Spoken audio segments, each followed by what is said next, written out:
dini yang terakhir ya. Instrumen bukan sekedar daftar pertanyaan, konstruk perilaku yang dipresentasikan, item, respon data, interpretasi. Semakin jelas kita memahami rantai ini, semakin hati-hati kita membaca hasil pengukuran psikologi. Bapak Ibu, setelah mengerjakan tugas kelompok ini, apakah ada pertanyaan?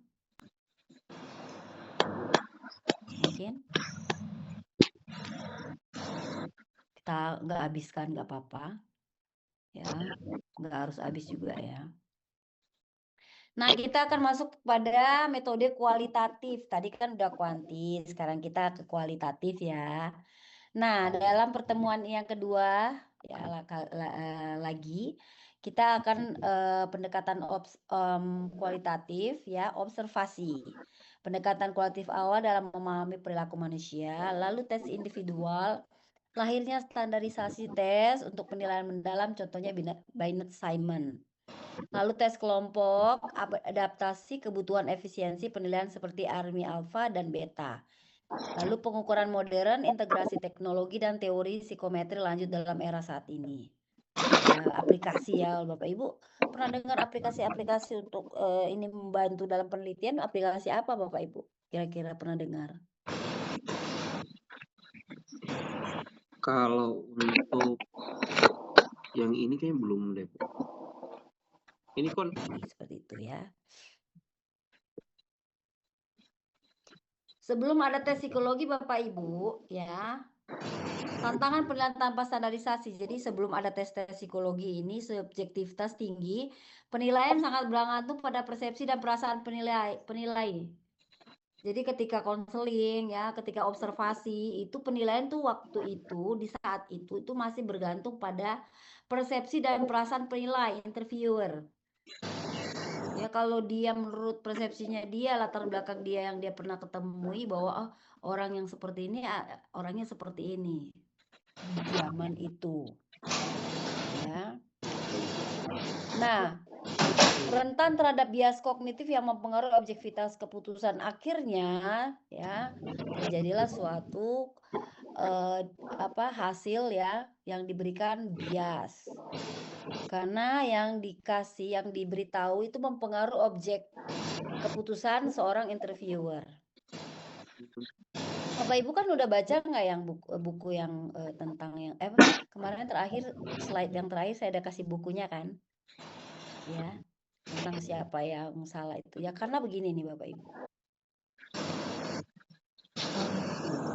Lalu muncul ya urgensi kebutuhan mendesak akan adanya sistem pengukuran yang objektif, sistematis dan dapat dipertanggungjawabkan. Nah, ini transformasi ke psikologi modern ya, menuju pengukuran objektif. Yang pertama, identifikasi awal atau intuisi mengenal perilaku, kesannya. Baru setelah kesan ini timbul dalam diri kita, baru ya masalah, kasus, atau apapun yang kita lihat berkesan, kita mengidentifikasi awal nih. Lalu kita mengenal perilaku, lalu kita observasi. Kita catat sistematis terhadap fenomena yang kita amati. Kasus ya, masalah case yang kita amati. Lalu kita lanjut kepada operasionalisasi variabel melalui instrumen terukur. Baru ke respon, jadi kita kumpulkan data mentah dari subjek. Ya, ini sangat menarik sekali. Baru ke skor, baru interpretasi numerik yang objektif. Baru kita mendapatkan data skornya itu yang menghasilkan yang benar-benar dapat dipertanggungjawabkan. Jadi dari intuisi yang awalnya intuisi yang kita lihat nih, lingkungan kita tuh kita melihat kok kayaknya masalah komunikasi ini menjadi satu fenomena masalah dalam rumah tangga. Akhirnya karena komunikasi yang kurang terjadilah ada kekerasan rumah tangga. Apakah kekerasan rumah tangga itu dipengaruhi juga dengan komunikasi?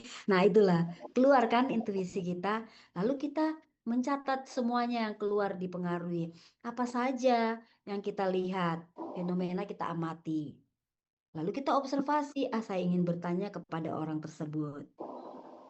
Nah, kita sudah ketika membuat memberikan observasi, kita sudah mempersiapkan pertanyaan-pertanyaan yang sesuai dengan kasus yang kita amati di saat itu.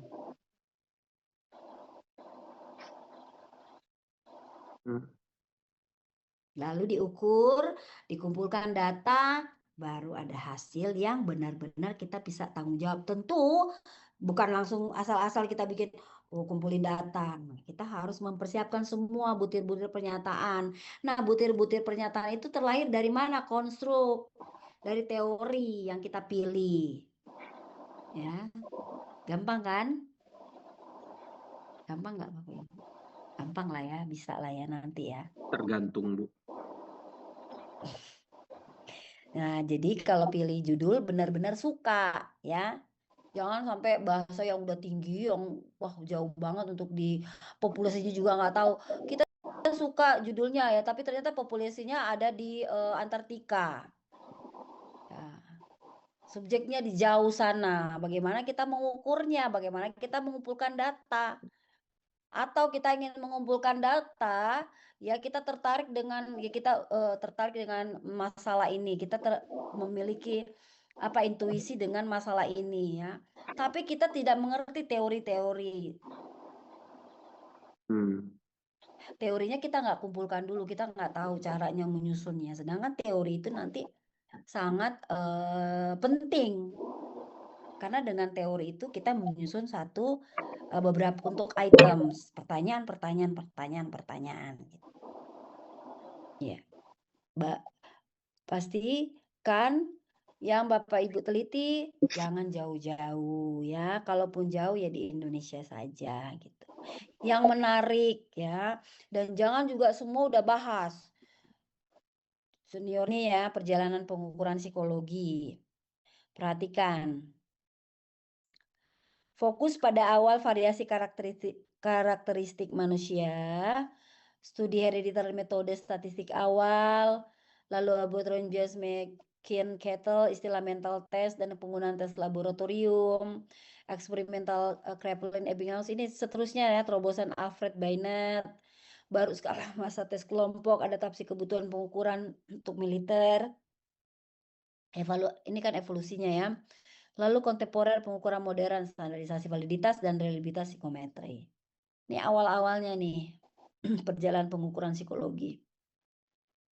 Cukup panjang ya Bapak Ibu, hingga tiba di sekarang kita ini kontemporer. Nah, nanti dibaca-baca lagi. Nah, ini Bapak kita ya, tokoh yang mempelopori penggunaan metode kuantitatif pertama dalam psikologi, Bapak Francis Galton. Ya. Pengukurannya menekankan sistematis untuk membedakan karakteristik antar individu. Pertanyaan fundamental, kalau manusia berbeda, bagaimana kita mengukurnya secara sistematis?